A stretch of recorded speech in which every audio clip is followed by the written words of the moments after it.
Hello everybody. I have another episode for you today, kind of in relation to the last week's episode, and that is decluttering your home for a more peaceful living. So I have a list of 9 things in particular that you can do in your home and outside of your home to start the decluttering process, to make your life more peaceful, your home more spacious, and to give you more mental clarity. This helps tremendously with mental health, decluttering and making your space more open and airy and livable. Now, number 1 on my list is look around your home. Look beside you on the table, the bedside table, or go into your bathroom and look on the shelf in the bathroom, or just random shelves.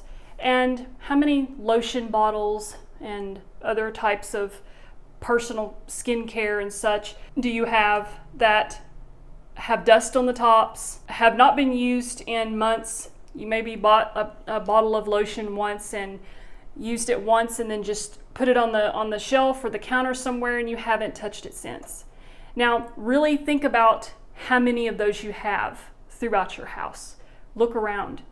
And if you have more than 1 or 2, you probably have more than that in other rooms. So I would highly recommend getting rid of any of this stuff. I used to do this all the time. I'd find a new lotion and it smelled great, and I'm like, oh, I never really wore lotion. So I don't know why I continued to buy lotion if I don't really typically use it, and I would still buy it. So lotion bottles, nail polish, old makeup that maybe you no longer use, or you just didn't like the color, you used it once. Anything, makeup, toiletries, personal hygiene, personal care products that you no longer use, I would suggest tossing it out. Give it away if you don't want to throw it in the trash, but get rid of it. Number 2 is clothes that you have not worn in 6 months or more, or clothes that no longer fit, even the ones that you're just hanging on to because you're maybe going to fit into them again someday. And also, especially those clothes that you just keep holding on to that only look good on the hanger or only looked good on the mannequin when you bought it in the store. I don't know how many times I've done that. I bought something that just couldn't resist. It was super cute. I just loved the way it looked, but it did not look good on me. And I imagine so many of us have so many clothes that we just don't wear. So getting rid of those clothes, giving them to a church, I would recommend, or if you want to make some money, a little bit of money, have a yard sale, or give them to a family member.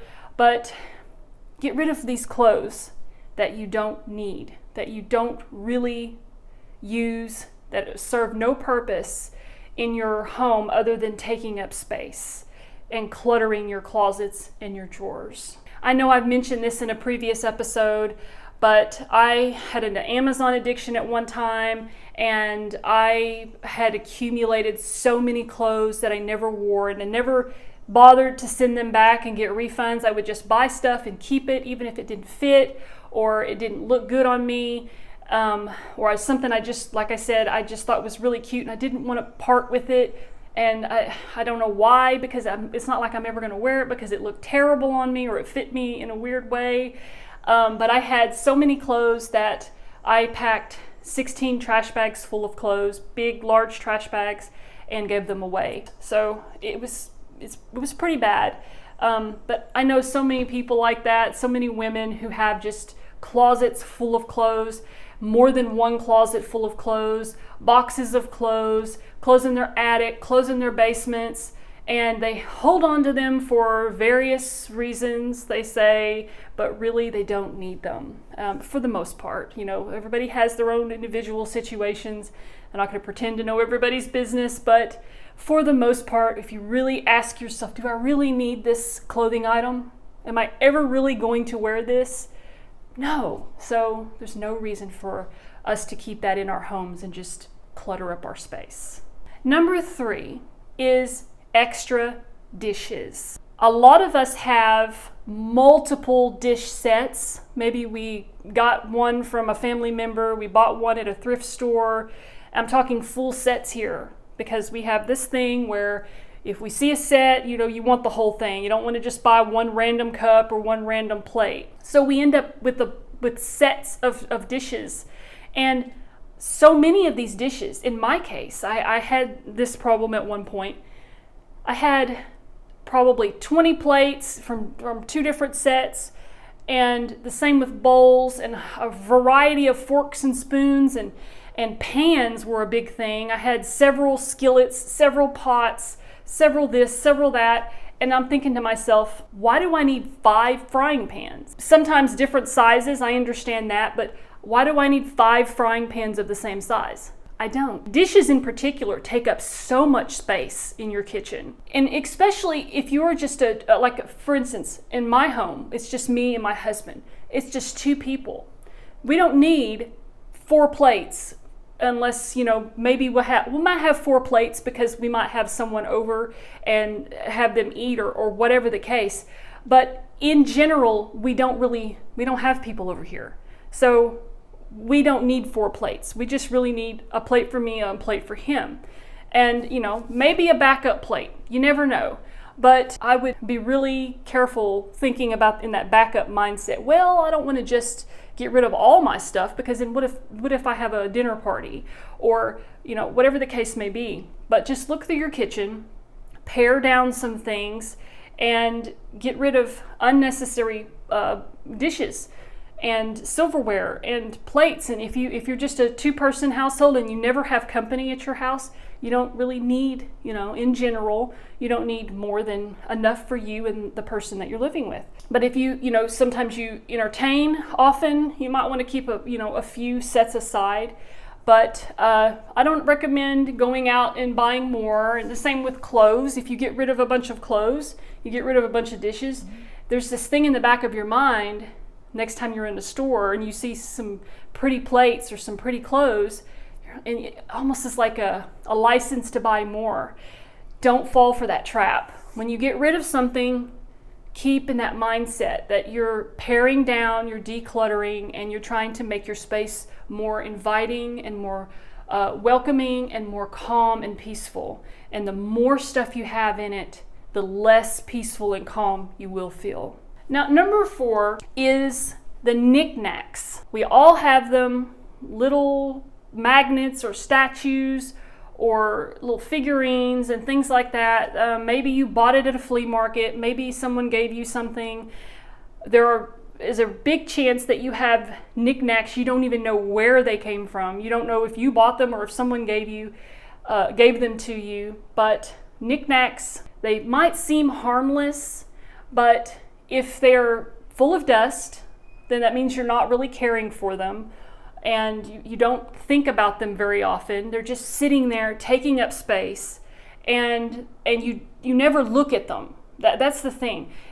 For knickknacks, you want something that's going to be aesthetically pleasing, something that catches your eye when you're in your own home, something you can look up and say, oh, that looks really nice on my shelf. And be happy that you have it there. But there's so many things that we have just laying around our homes on shelves and in corners and on countertops and such that we just have them to have them. We don't really need them. They serve no purpose in our homes other than to collect dust. I would just recommend paring down your knickknacks, especially stuff that you never dust. You forgot that it was even there. It doesn't particularly look pleasing to the eye when it's sitting up on a shelf somewhere. Maybe you have a box somewhere with knickknacks wrapped in paper or what have you, and you just don't know what to do with them. I would recommend getting rid of those things as well. It's just something else that clutters up your home. Number 5 is what I call eyesores. This is particularly stuff that's outside for the most part. I'm talking that trampoline in your backyard or your front yard, that above ground swimming pool that's got algae and mosquitoes and bugs flying around it that the kids don't really even use anymore. The same with the trampoline.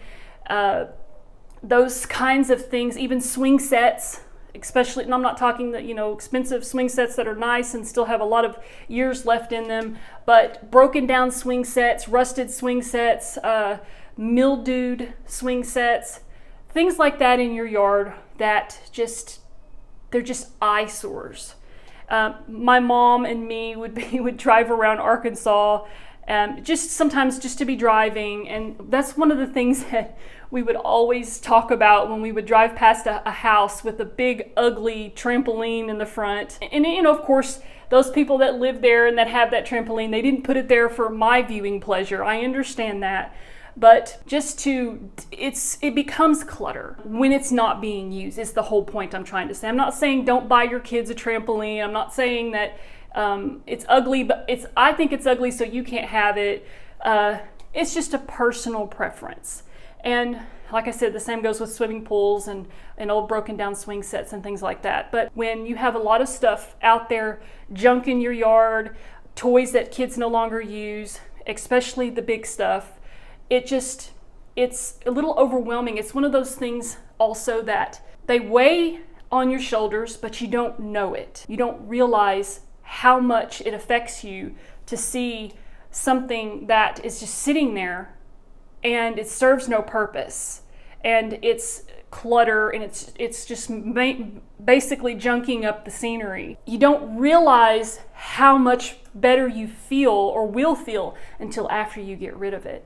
And on the inside of your home, it's the same with big eyesores like exercise equipment. I have mine over there. But the thing is, I use mine, but I didn't always use it. I had an exercise bike many years ago, and I used that bike maybe twice. And I know there's so many people watching this that are guilty of this. They will buy exercise equipment, a treadmill, an exercise bike, all these other gadgets. People buy them, they have them assembled. I paid a lot of money, and it took several hours of a day for a man to come out and assemble these machines for me. And I ended up getting rid of the exercise bike because I only used it basically as an easy closet. A shirt or something that I didn't want to put away yet, and I would just toss the clothes over the exercise bike. And I have a closet for that, or a dirty clothes hamper. So stuff like that, they're just eyesores. They take up massive amounts of space in your home and outside of your home. And sometimes you don't really know how freeing it will feel to get rid of it until after you do it. But if you think about it long enough, if someone, plants that bug in your ear, you start thinking about, wow, that trampoline does look pretty bad out there. It's rusted, it's broken in, or it's got leaves all over it. The kids just don't use it anymore. Just get rid of it.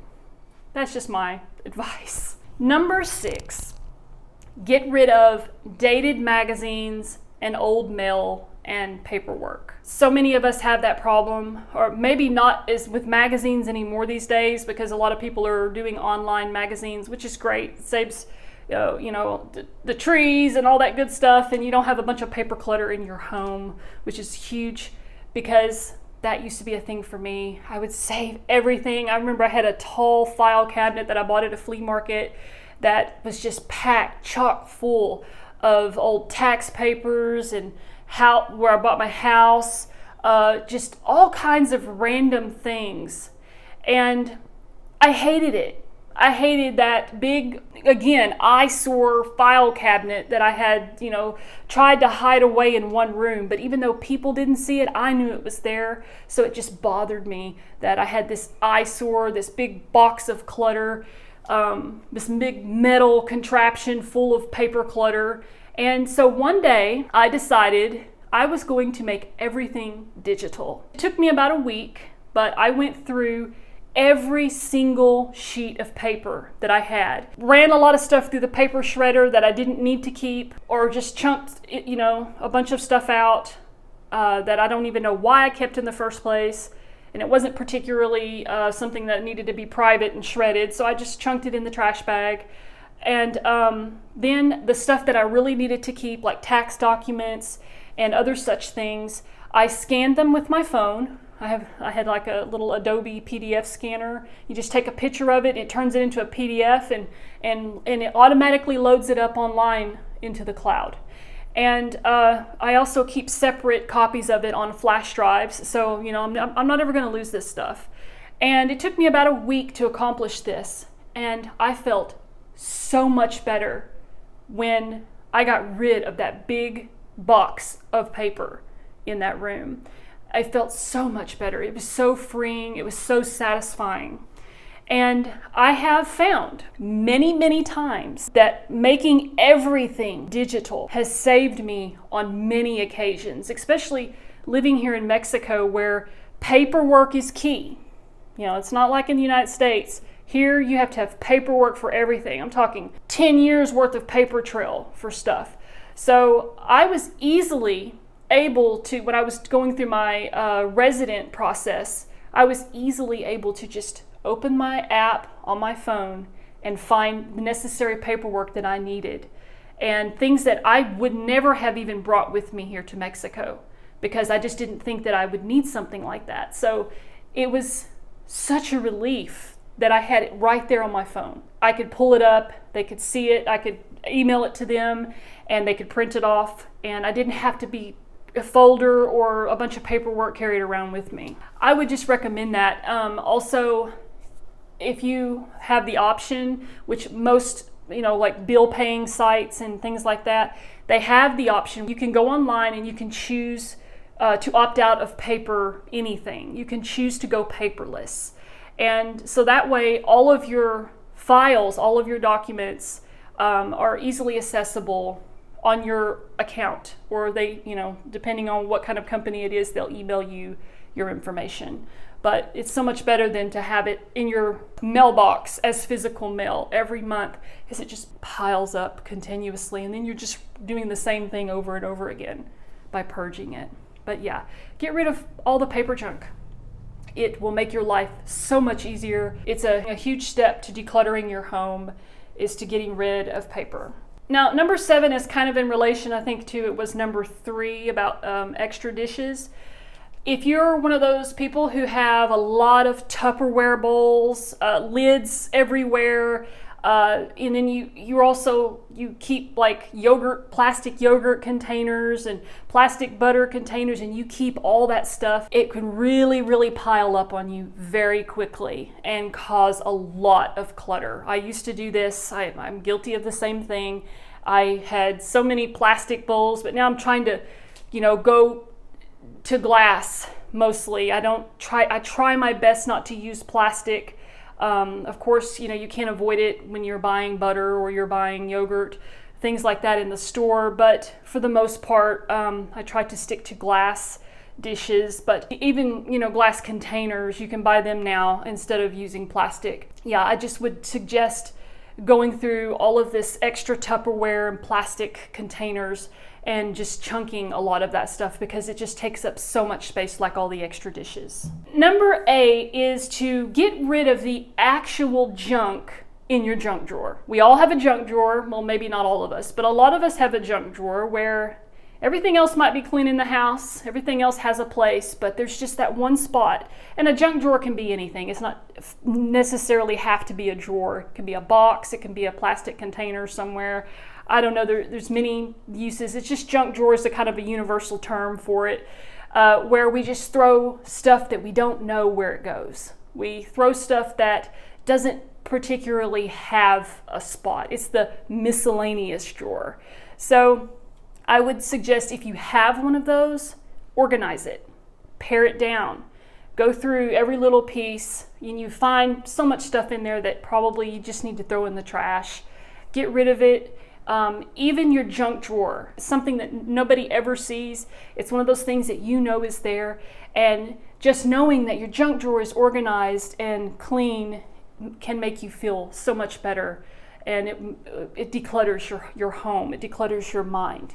And the final one that I have for today, number 9, are unnecessary kitchen gadgets. We've all fallen for this. We buy these random gadgets that are supposed to make our lives easier, but really they're just bulky. They take up counter space. You don't have anywhere to put them in the cabinet. They might be too big to fit in your cabinets.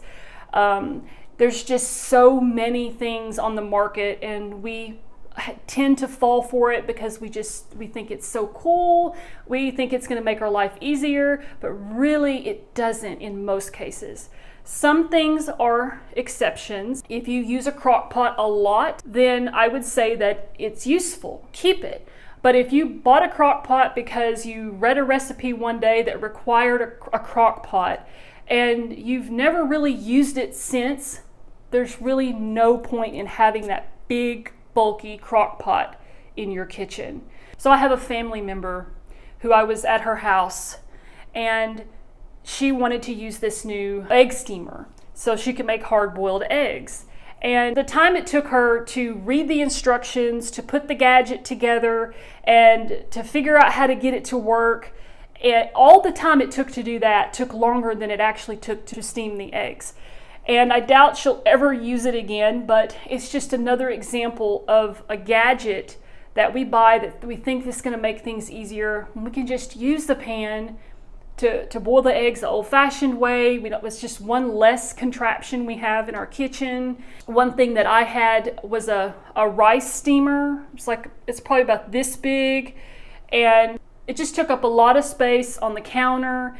And it was you had to have electricity to use it, which is not usually a problem in the United States, but here I came to quickly realize that the electricity goes out so often that anything that we count on, that we depend on for electricity, it's get rid of it, because we couldn't even use it anyway. But the point is, it was just taking up space in an already limited space that I have here. So I just started doing the old-fashioned way and cooking my rice in water in a pan on the stove. So there's so many things. I bought an onion cutter once, and it seems like a great idea in the beginning, and that's the whole reason why I bought it, was because I got sick of cutting onions, and my eyes burned so bad every time I cut onions. For hours after I cut an onion, I'm suffering the consequences.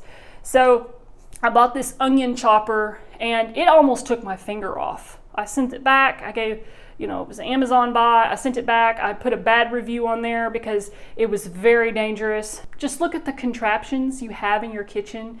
If it's something you use all the time, something that you really love, of course, I'm not saying get rid of it if it's big and bulky, because you use it, it's useful.